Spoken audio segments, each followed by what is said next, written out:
Altın değişken koyunu Yağdayı aşıdır koytu Ya övrün ya da öykün Yani bir şeyan ol Altın değişken koyunu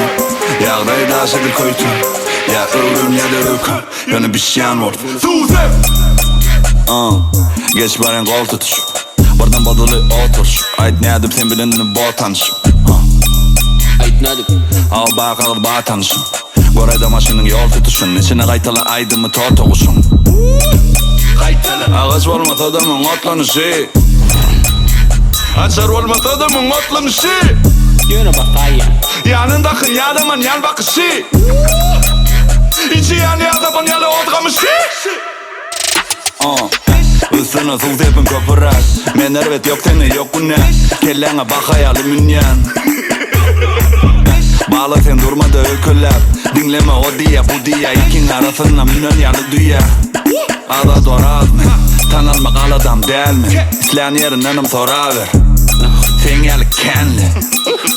Ait bana söyleyen mi ya söyleyen ok mu? Min yang mi ya min ok şu ben vapşe düşünüp bilen bu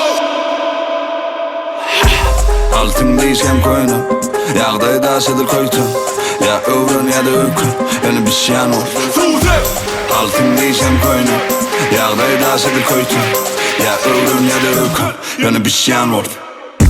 Sen yokken men badım Men adat tel men mari